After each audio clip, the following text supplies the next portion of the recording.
അസ്സലാമു അലൈക്കും വറഹ്മത്തുള്ളാഹി തആല വബറകാതുഹു. ഇന്ന് നമ്മൾ ചർച്ച ചെയ്യാൻ പോകുന്നത് 2ാം ക്ലാസ്സിന്റെ ഫിഖ്ഹ് എന്ന വിഷയത്തിൽ മുൻ വർഷങ്ങളിലെ പാദവാർഷിക പരീക്ഷയ്ക്ക് വന്ന ചോദ്യപേപ്പറാണ്. ആദ്യത്തെ ഭാഗം നോക്കാം. യോജിച്ചവ ചേർക്കാം. അപ്പോൾ താഴെ 6ഓളം ചോദ്യങ്ങൾ നൽകിയിട്ടുണ്ട്. അപ്പോൾ അതിനോട് യോജിച്ചത് ഇടത്തെ സൈഡിലെ കള്ളിയിലുണ്ട്. അപ്പം ഏതാണോ യോജിച്ചത് അത് ഓരോന്നിനും നേരെ എടുത്തെഴുതാനാണ് പറയുന്നത്. ഒന്നാമത്തെ ചോദ്യം നോക്കാം. വെള്ളത്തിൻ്റെ അവസ്ഥയെ മാറ്റുന്നത്. അപ്പോൾ വെള്ളത്തിൻ്റെ അവസ്ഥയെ മാറ്റുന്ന എന്തോ ഒരു സംഭവങ്ങൾ എവിടെയുണ്ട്? ആ ബോക്സിലുണ്ട്. അപ്പം ആദ്യം നമുക്ക് ആ ബോക്സിലുള്ളതൊന്ന് വായിച്ചു നോക്കാം. വുളൂഅ് ചെയ്യുന്ന വെള്ളം, മെഴുക് പശ, മഷി ചായം, വെള്ളം ഒലിക്കണം, ഭ്രാന്ത് മത്ത്, മൂത്രവാർച്ച ഉള്ളവർ. അപ്പോൾ വെള്ളത്തിൻ്റെ അവസ്ഥയെ മാറ്റുന്നത് ഇതിലേതാണ്? മഷി ചായം. മഷി ചായം എന്നുള്ളതാണ്. അപ്പോൾ അത് അവിടേക്ക് എടുത്തെഴുതുക.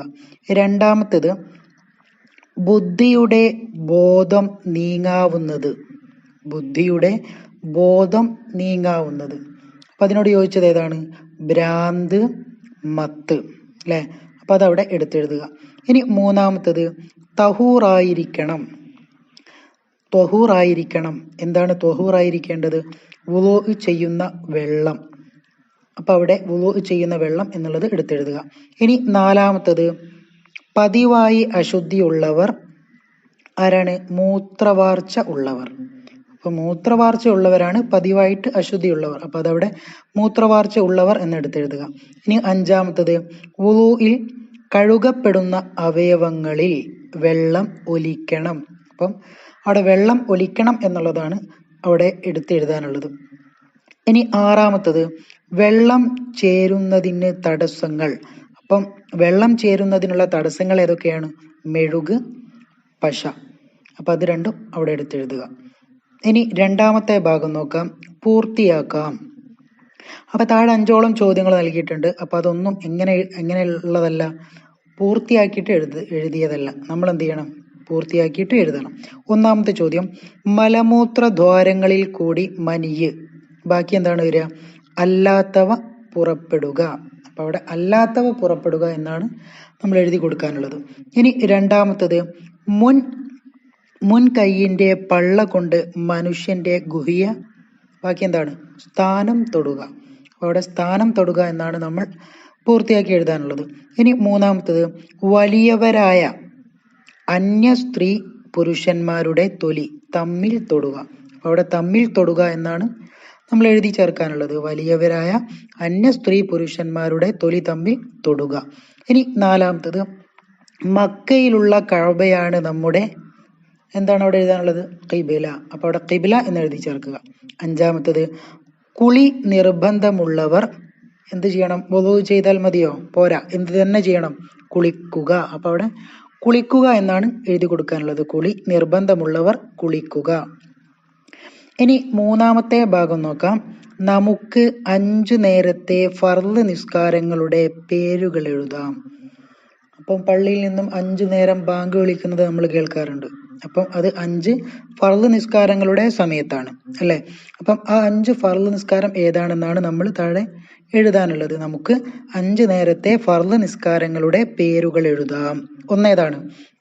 ളുഹർ. രണ്ടാമത്തത് അസ്ർ. അടുത്തത് മഗ്രിബ്. നാലാമത്തത് ഇശാ.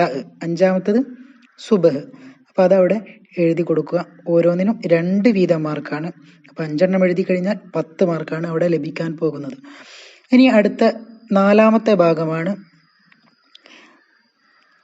ഈ നിയ്യത്തുകൾ നാം വുളൂഇൽ കരുതണം എപ്പോൾ. അപ്പം നമ്മൾ ഓരോ നിയ്യത്തുകളും പഠിച്ചിട്ടുണ്ട്, അല്ലേ?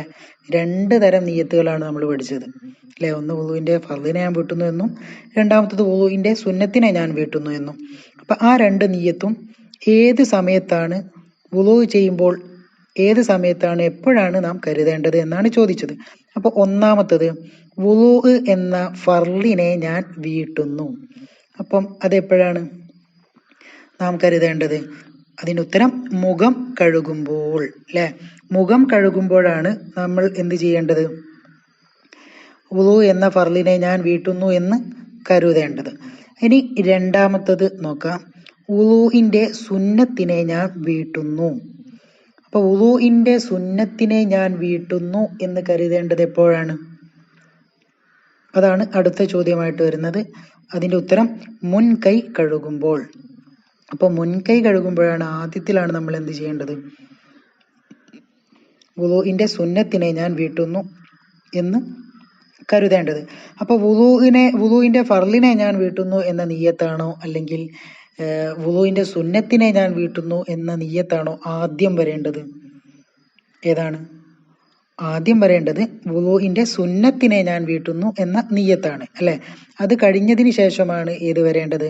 വുളൂഇന്റെ ഫർളിനെ ഞാൻ വീട്ടുന്നു എന്ന നിയ്യത്ത് വരേണ്ടത്. വുളൂഇന്റെ സുന്നത്തിനെ ഞാൻ വീട്ടുന്നു എന്ന നിയ്യത്ത് മറന്നു പോയി കഴിഞ്ഞാലും കൂലി അഥവാ വുളൂഇന്റെ പൂർണ്ണത നഷ്ടപ്പെടും എന്നല്ലാതെ വുളൂഇനും നിസ്കാരത്തിനും യാതൊരു പ്രശ്നവും ഉണ്ടാവുകയില്ല. പക്ഷേ വുളൂഇന്റെ ഫർളിനെ ഞാൻ വീട്ടുന്നു എന്ന നിയ്യത്ത് മുഖം കഴുകുമ്പോൾ ചൊല്ലിയിട്ടില്ലെങ്കിൽ, മറന്നു പോയി കഴിഞ്ഞാൽ അവന്റെ വുളൂ തന്നെ എന്ത് ചെയ്യും? മാറ്റിയെടുക്കേണ്ടി വരും. അഥവാ വുളൂ ശരിയാവുകയില്ല. വുളൂ ശരിയായിട്ടില്ലെങ്കിൽ നിസ്കാരം ശരിയാവുകയില്ല. അപ്പൊ അത് എല്ലാവരും നല്ല രൂപത്തിൽ ശ്രദ്ധിക്കുക. ഇനി അഞ്ചാമത്തെ ഭാഗമാണ് കള്ളികൾ പൂർത്തിയാക്കാം. അപ്പൊ താഴെ ഒരു കള്ളി നൽകിയിട്ടുണ്ട്. അപ്പം ആ കള്ളികൾ നമ്മൾ എന്ത് ചെയ്യണം? പൂർത്തിയാക്കിയിട്ട് എഴുതണം. അപ്പം എന്താണ് ആ കള്ളികളിലൊക്കെ എഴുതാനുള്ളത്? നജസുകളാണ്. അപ്പൊ നജസുകൾ, പലതരം നജസുകൾ നമ്മൾ പഠിച്ചിട്ടുണ്ട് അല്ലെ. അപ്പം ഏതെങ്കിലും 5 നജസുകൾ, പഠിച്ച 5 നജസുകൾ ആ ഒരു കള്ളിയിൽ എഴുതി ആ കള്ളികൾ പൂർത്തിയാക്കാനാണ് പറയുന്നത്.